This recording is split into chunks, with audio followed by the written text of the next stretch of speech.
So in my short talk today, I'll be speaking about the research that underlies my recent book that's titled Fixing Gender, The Paradoxical Politics of Training Peacekeepers, which came out with Oxford University Press last year. So Fixing Gender examines the practice of providing gender training, which is an umbrella term for a variety of different kinds of training courses and topics, to military and police peacekeepers who deploy on international missions. So in this talk, I'll introduce what the practice of gender training entails, what's puzzling about it, and what happens politically and epistemologically speaking in such training. And then by way of conclusion, I'll draw together my findings by elaborating on why I characterize this training specifically as paradoxical. So, the backdrop of this research is the widespread take-up of training as a purported solution to different forms of discrimination or violation in institutions.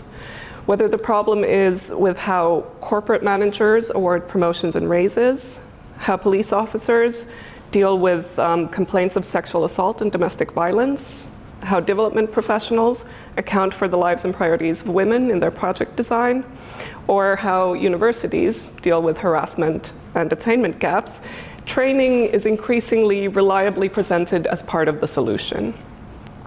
Indeed, Maria Bustello, Lucy Ferguson, and Maxime Forrest argue that gender training is, quote, one of the most widely used tools in supporting the implementation of gender mainstreaming strategies in public and private organizations worldwide. Gender training has become ubiquitous, and it has also been seen as a relatively uncontroversial, even a kind of technical and bureaucratic intervention.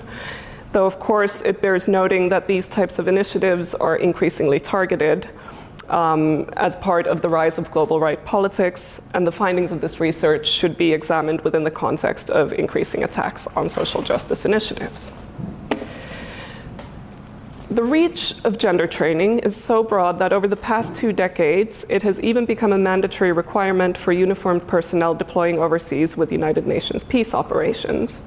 So UN Security Council 1325, adopted in the year 2000, mandated that peacekeepers should be trained on the rights and protection needs of women, which the Security Council would later refer to in the shorthand of gender training. The UN Department of Peace Operations provides a package of pre-deployment training materials, the content of which all personnel are expected to become familiar with, and provides these to troop and police contributing countries. And these include modules on topics, gender-related topics, including women, peace and security, conflict-related sexual violence, and the prevention of sexual exploitation and abuse. In addition to this being a UN requirement, the majority of member states have in their national action plans on the implementation of women, peace and security policies included the commitment to provide gender training to peacekeepers deploying abroad. In addition to this kind of pre-deployment training, further in-mission training, as well as regional training centers provide in-depth courses, including for functional specializations such as gender advisors and gender trainers. The scope and quality of such training varies across countries and institutions, but it's nonetheless considerable, qualifying it, I argue, as an established transnational practice. The training content varies somewhat, but its typical aims could be described as affirming the peacekeeping mandate to protect civilian populations, fostering an awareness among the peacekeepers that security needs and priorities are importantly inflected by gender, and then equipping peacekeepers to respond to such different security needs. Topics covered to this end include definitions, concepts, legal frameworks, and examples of gendered security needs and roles. These are largely classroom-based training sessions, which range from 1 hour to kind of 2-week intensive residential courses. And in terms of methodology, they involve lectures, small group work, case study analysis, and kind of scenario-based training to devise responses to given situations. Now, you might have noticed that just a moment ago, I said that training is even provided to military and police peacekeepers. And the reason that I say even is that in some ways, this is a surprising development, if one considers the nature of these institutions. First of all, peacekeeping scholars, beginning with Bets Featherston, have pointed out that peacekeeping itself is an endeavor that's structured by contradiction.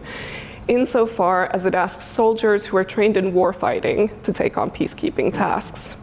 On peacekeeping missions, they're expected to protect civilians, support humanitarian aid delivery, and use force only in self-defense. Research examining peacekeeper training more broadly has thus been curious about how training might support the kind of shift in mindsets that's required to move from soldiering to peacekeeping. Of course, with gender training, this contradictory pull acquires a new dimension. The concept of gender and its attendant vocabulary has been developed through decades of feminist activism and scholarship. This body of knowledge has historically been suspicious of military force and the types of hierarchical relations that martial institutions are built on. Feminist military studies have analyzed these institutions, in fact, as institutions of hegemonic masculinity. The military and police, on their side, have not exactly been known for embracing feminist concepts and analyses. All of which is to say that gender training sets the stage for an epistemic and political contestation between two systems of knowledge and value that are at odds with one another. And this is the puzzle that this book addresses. So in this book, I examine what happens to a critical concept, such as gender, when it enters institutions of state power. This inquiry departs from a curiosity about what gender comes to mean and do when it is taken up by peacekeepers in the context of training. It is, in other words, less focused on the question of whether gender training works in favor of the more constitutive question of what work does gender come to do in these institutions. In this context, the title of the book, Fixing Gender, is open to several readings. On the one hand, it references the attempts by this training to remedy or to fix the problems of gender, the gendered harms caused by conflict, as well as sometimes by peacekeepers themselves.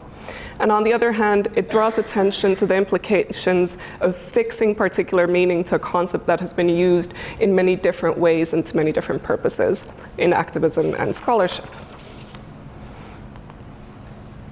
So, I mentioned earlier a range of policy commitments and training materials on gender that have been respectively adopted and developed for peacekeepers.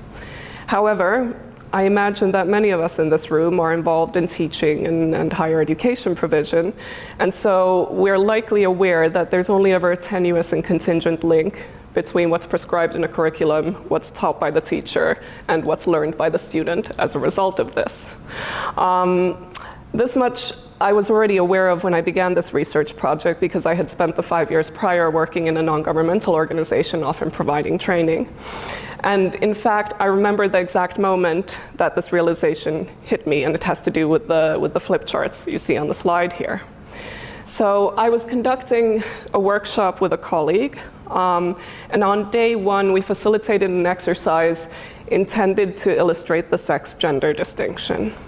On day one, so the activity involves sticking a Post-it labeled women on one flip chart and a Post-it labeled men on the other flip chart. The trainer then invites the participants to come up with ideas and activities that are traditionally associated with women, such as cooking, caring for children, wearing skirts, and those traditionally associated with men. On the slide here we have driving trucks, growing a beard, or being community leaders. Once the group has a number of items listed on each flip chart, the trainer then takes the Post-it notes and swaps them around. So the list of women's attributes is now labeled men and vice versa. The trainer then asks the group whether it's possible, even if it's not common, for, say, a man to wear a skirt. In this particular instance, growing a beard was the subject of much humorous debate. The trainer then circles all things that are possible, and explains that these are examples of gender, things that we associate with men or women, not because it is only possible for a man or woman to do them, but because of social construction. Just because women have been traditionally expected to care for children does not mean that men are somehow innately incapable of doing so. Those few things that are not transferable are explained as biological sex and are then crossed out. And I should note here that my own thinking has evolved since the time I did this training in 2012, and I now think that the cis-normative assumptions here are neither empirically accurate nor politically responsible. But that's a side note here. But for this exercise, it went as planned, and then we came back on day 2 of the workshop, and we started the day by asking participants what they had learned the previous day. And somebody shouted, sex versus gender. And so then I probed, well, what did we learn about that? And then this person answered that women can do more things than men can. And my colleague and I looked at each other in a moment of confusion, and we realized 2 things. One, that inadvertently we had listed more things that women can do than men can do on the flip charts. And 2, that if we wanted to get the point of the sex-gender distinction across, we'd have to revisit some of that work on day 2. But what did I learn on day 2 of the workshop was that what training participants learn from an activity may only be tangentially linked to the intentions of the trainer. So, equipped with that knowledge, I approached the research with the determination to capture what actually happens in gender training settings beyond what a kind of documentary analysis would tell me. And so I designed a research project that consisted of a multi-sided ethnography of training courses. So between 2016 and 2018, I spent 8 weeks observing and participating in training courses on gender for uniformed peacekeepers and conducted over 24 interviews with trainers and participants outside of these course settings. The majority of the courses that I examined involved specialized training on in-depth topics such as sexual and gender-based violence, or were courses for gender advisors. And the aim here was to examine gender training as a transnational practice, rather than to produce a systematic comparative study. As such, and for reasons of protecting the collective anonymity of the participants, I don't name specific training centers, but it might be helpful to know for context that these courses took place in East Africa, the Nordic region, the Western Balkans, West Africa, and Western Europe. So, on the findings, over the course of researching this book, it became clear that part of the explanation to the puzzle of how martial institutions come to know gender is that gender becomes domesticated in this context to follow the dominant logics of hierarchy in global politics. While some observers refer to this phenomenon as the co-optation of feminist concepts, I think there's a strong case to be made following Claire Hemmings that what it actually does is it reveals the amenability of feminist concepts and analysis to kind of serve the workings of power. So the book examines the ways in which training frames sexual violence, for example, as a military problem, and proposes armed action as a response to it. I've provided one example on the slide here, where a military instructor was kind of translating what began as a feminist concern for addressing, the harm caused by sexual violence in conflict as a core human rights issue into the language of military operations, stating that armed terrorist groups are using an operational gender perspective to achieve their political and military goals. And what this type of framing does is it serves the purpose of portraying sexual violence in conflict as an issue that can and should be resolved through the use of military force in order to deter assailants, protect would-be victims, and apprehend perpetrators. In other words, it's militarizing the issue of wartime sexual violence. Further, the focus on conflict-related sexual violence in training becomes a highly racialized discourse in the ways in which it affirms connections between sexual violence and the racialized bodies of those who are deemed other to the peacekeepers. In this othering tendency, the violence committed by warring parties is understood in the training as the product of cultures, whereas violence committed by peacekeepers themselves is often described as the deviant actions of a few bad apples in an otherwise good barrel. As such, race is simultaneously unarticulated. None of these trainings talk about race, in that terminology, but it's also hypervisible in ways which serve to construct colonial difference. So in sum, what happens is that gender training comes to reinforce existing notions of the supremacy and universal applicability of martial force as a solution to problems, at the same time as it affirms existing power relations in global politics. This goes some way towards showing how training attempts to resolve the contradiction that underlies the endeavor. At the same time, I came to this research wanting to provide an empirical account of training that did not attempt to overwrite or smooth over the contradictions and general political messiness of this practice. I wanted to avoid, to borrow Eve Sedgwick's evocative phrase, producing a paranoid reading where the training could be nothing but bad in a feminist analysis. And so I was also interested in whether there was still, some potential for transformation, or although I kind of concluded that perhaps more for subversion in these interventions. So just to give you a sense of what that entails, first, while martial institutions attempt to domesticate gender and to render it open to military solutions, this process is not always full or complete. Homi Bhabha has taught us colonial discourses are always structured by ambivalence and internal contradiction. And so gender training is not always successful at smoothing over these contradictions. And in fact, doing training on gender can expose some of these ambivalences. So for example, on the question of sexual violence, while the point of the training is to convince peacekeepers that armed action is a solution, in practice, many peacekeepers talk about the experiences that they've had in peacekeeping and their frustrations at how little they can do and how poorly placed they are to help the local population.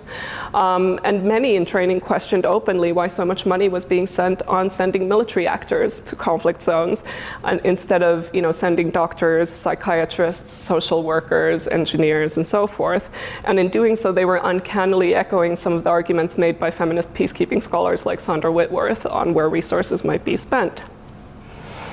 And secondly, sometimes these ambivalences are strategically exploited by feminist gender trainers. Over the course of first my professional experience working in the third sector and then in my research, I came across many gender trainers who were fully aware of the ways in which training could come to serve the interests of imperial politics and were committed to disrupting these kinds of chains of signification. In particular, they were invested in challenging scripts of racialized othering and to exploring complicities in racialized and gendered harms in a more ethical way. And I characterize this work as instigating a series of small subversions in how these hegemonic scripts are reproduced. And so, as you will no doubt have figured out from my brief summary of findings here, the book argues that gender training is both a co-opted practice and a subversive feminist politics. And this is where the concept of paradox in the subtitle comes in. And so to illustrate my point, I've shared on the slide here a picture that's taken close to where I live on the Thames estuary. And when I walked by it and I took this picture, I was amused because the sign alerts us to the danger of deep water. And as you may be able to make out from the slide, there's not a lot of water there at the moment. Of course, along the banks of the Thames, it's a tidal estuary, which means that twice a day there actually is deep water in this particular spot. So the sign therefore presents a paradox in that the water is both deep and not deep. So by way of analogy, gender training is paradoxical because it's both co-opted and subversive feminist politics. And so to bring it back to the theory, Joan Scott, in her groundbreaking work on the history of feminism, invites us to pay particular attention to paradoxical politics. Scott reminds us that the formal definition of a paradox is a proposition that is both true and false at the same time. The water is deep and it is not deep. And the defining feature of a paradox is that it resists resolution. So we can't gloss over one side in favor of the other. And it's precisely the concept of paradox that allows us to push our conclusion beyond the kind of eminently reasonable but analytically and politically unsatisfactory conclusion of it's both. So accordingly, the book argues that we should not ignore the very real ways in which gender training can perpetuate harmful hierarchies, nor should we discount the potential such training affords for subversive feminist pedagogies. In arguing for the need to contend with paradox, the book suggests that we should consider the political worth of what Gayatri Spivak has called the practical politics of an open end, which is a form of politics that doesn't provide a teleological path towards transformation. So we should consider the worth of that at the same time as we should be troubled by the depoliticization of concepts such as gender when they're put to work. So following from this argument, the aim of this study is not to convince gender trainers, scholars, or the broader public that gender training is straightforwardly either good or bad feminist politics, but it's to provide an in-depth analysis of its workings in order to enable readers to make strategic decisions about where to invest their intellectual, political, and affective energies. So with that, thank you very much for your time and attention and taking time out of your busy days. And if you're interested in learning more, I have a discount code for the book. It is also held by the LSE Library, and on the slide here.